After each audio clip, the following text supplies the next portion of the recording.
Bonjour chers amis, aujourd'hui nous aimerions faire une lecture dans l'évangile de Jean au chapitre 5 du verset 1er au verset 9. Faisons la lecture. Après cela, il y eut une fête des Juifs et Jésus monta à Jérusalem. Or à Jérusalem, près de la porte des brebis, il y a une piscine qui s'appelle en hébreu Bethesda, qui a 5 portiques. Sous ces portiques étaient couchés un grand nombre de malades, des aveugles, des boiteux, des paralytiques qui attendaient le mouvement de l'eau.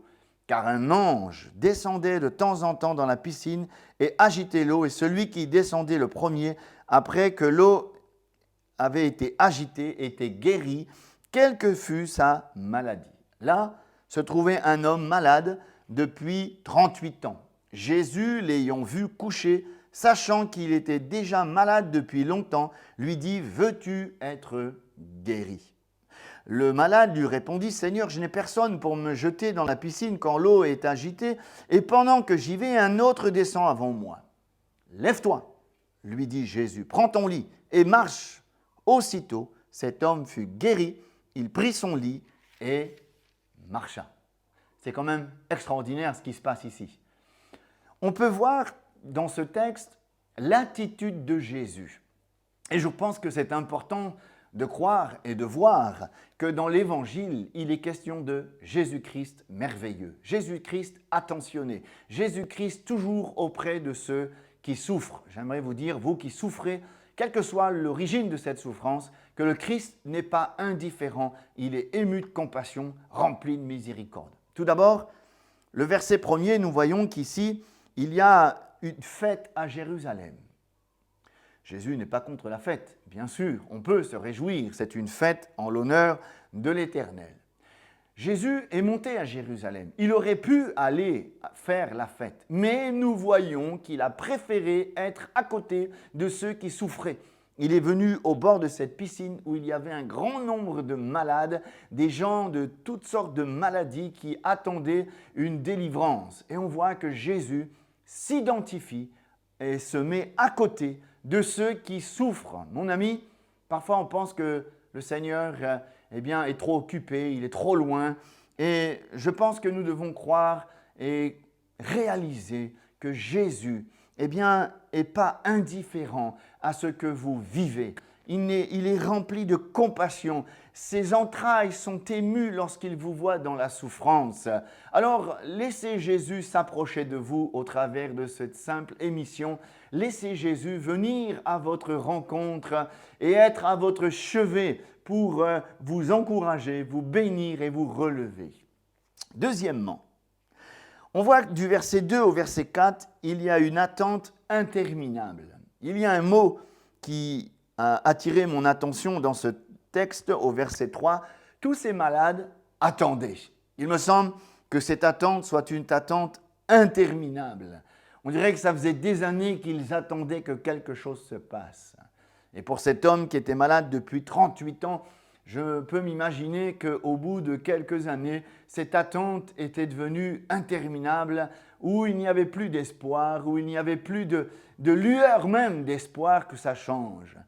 Jésus a fait la différence. Je peux dire ici que Jésus a mis un stop à cette attente. Peut-être, mon ami, tu es dans une attente interminable. Tu espères que ça change. Tu espères qu'il y ait une délivrance. Tu espères qu'il y ait une situation qui peut s'arranger, se renverser de ton côté.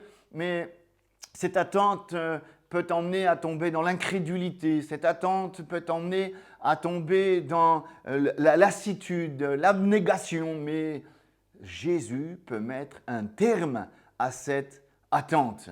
Jésus peut renverser cette situation qui te laisse dans un état de lassitude. Voyons quelque chose d'autre de très intéressant au verset 6. Il est dit « Jésus l'ayant vu ». Je crois que tout le monde avait vu cet homme malade au bord de la piscine. Tout le monde le voyait, mais Jésus n'a pas vu comme les autres. Jésus a vu sa souffrance. Jésus a vu son cœur rempli de lassitude. Mon ami, j'aimerais te dire que le regard de Jésus, ce n'est pas le regard des hommes.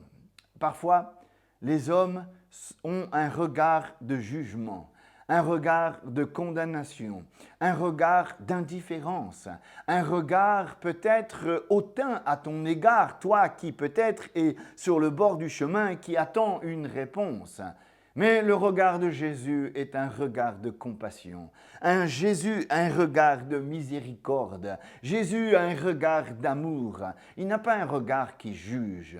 Et mon ami, laisse les regards de Jésus se poser sur ta situation et sur ta vie. Et je peux m'apercevoir quelque chose, toujours au verset 6, il est dit « sachant qu'il était malade depuis 38 ans ». Sachant, il y a des choses que Dieu sait, que les hommes ne savent pas. Cette souffrance intérieure, cachée. Vous savez, parfois, on a des souffrances qui sont tellement enfouies à l'intérieur de nous qu'on ne veut même pas en parler à notre époux, à notre épouse, à nos parents, à nos enfants, à notre collègue, ou à notre entourage. Ça se passe à l'intérieur. Et cette souffrance nous ronge. Cette souffrance nous laisse dans un état de lassitude, encore une fois. Mais Jésus, lorsqu'il est arrivé au bord de cette piscine, il a vu et il sait que cet homme souffre depuis longtemps. Il n'y a rien qui est caché aux yeux de l'Éternel. À un moment donné, il est même écrit, Jésus, il est dit, connaissant leurs pensées. Il connaît tout, Jésus. Rien est caché aux yeux de Jésus. Il a le pouvoir, l'autorité de lire dans vos cœurs comme dans un livre ouvert. Et mon ami, je voudrais te dire que peut-être que tu rencontres de l'indifférence à ton égard. Autour de toi, il y a du mépris, de l'indifférence. Mais Jésus sait ce que tu vis. Et il n'est pas dans l'indifférence. Il est rempli de compassion. Il te tend la main et il veut guérir ton cœur brisé. Il veut guérir ton corps malade. Il veut guérir ton esprit froissé aujourd'hui. Maintenant, on va aller plus loin, toujours au verset 6. C'est quand même étonnant de voir Jésus poser cette question à quelqu'un qui est malade. Veux-tu être guéri? C'est quand même surprenant de voir Jésus poser une question à quelqu'un qui est malade depuis 38 ans et lui poser cette question. Mais en réfléchissant, nous pouvons voir que est-ce que tout le monde peut poser cette question à quelqu'un qui est malade? Est-ce que de notre propre autorité, nous pourrions aller voir quelqu'un qui est malade et lui poser cette question, veux-tu être guéri? Je pense que ça serait plutôt de l'audace. Si Jésus a posé cette question, c'est qu'il avait le pouvoir de répondre à cette question. Si Jésus a posé la question à ce malade, veux-tu être guéri? C'est qu'il a la capacité de guérir. Ça prouve ici, Jésus a tout pouvoir sur la terre, dans les cieux, au siècle des siècles. On ne peut donner que ce qu'on a. Je peux vous donner que ce que j'ai. Si vous me demandez quelque chose, je peux répondre à votre besoin à une seule condition, que si moi-même j'ai de quoi satisfaire votre besoin. Mais on sait que nous avons tout pleinement en Jésus-Christ. Et si Jésus a posé cette question, c'est qu'il avait la capacité, le pouvoir, l'autorité de répondre favorablement à cette question. Veux-tu être guéri? Et Jésus a tout pouvoir sur les autorités diaboliques, sur les ténèbres, sur le péché, sur toutes sortes d'avilissements, toutes sortes de passions, toutes sortes de maladies, toutes sortes de souffrances. Il a tout pouvoir. Et lorsque Jésus est mort à la croix, il a dit « Tout est accompli ». Encore un point que j'aimerais relever. Je vois que cet homme, quand Jésus lui a posé la question, il a répondu « Mais j'ai personne. J'ai personne pour m'aider ». On voit bien qu'il y a là une solitude tenace dans son cœur. Malgré qu'il y avait la foule autour de cette piscine, cet homme était seul. Seul. La solitude, même au paradis, serait un enfer. La solitude, c'est quelque chose de terrible. Oh, vous savez, mes amis, on peut avoir 5000 amis sur Facebook et se sentir seul.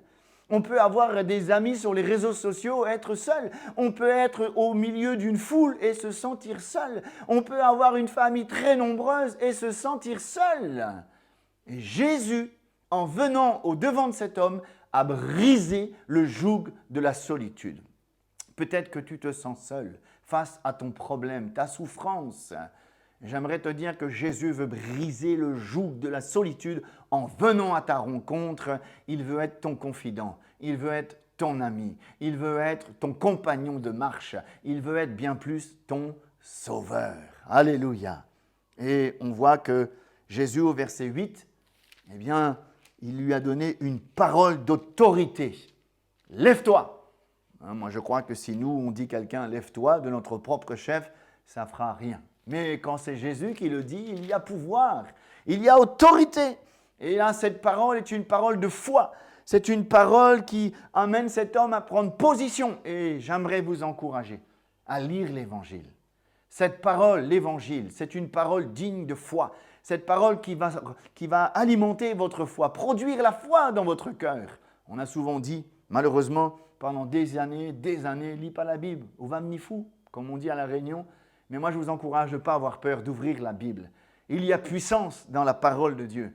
Et cette parole va vous donner la foi qui vous permettra de vous lever de cette situation et de vivre une expérience extraordinaire avec Jésus. Alléluia. Le résultat, cet homme était guéri. Il n'y a pas eu quelque chose d'extraordinaire. Cet homme n'est pas tombé par terre, il n'est pas rentré en transe, mais il a juste pris cette parole, il l'a mis en action et tout son joug de solitude, de souffrance, de lassitude a été brisé parce que Jésus a agi avec puissance dans sa vie. Mon ami, là où tu es, invoque le nom de Jésus et il pourra briser le joug de la solitude, de la souffrance et de la lassitude. En Jésus, c'est un nouveau départ. Soyez bénis et soyez assurés de notre soutien dans la prière.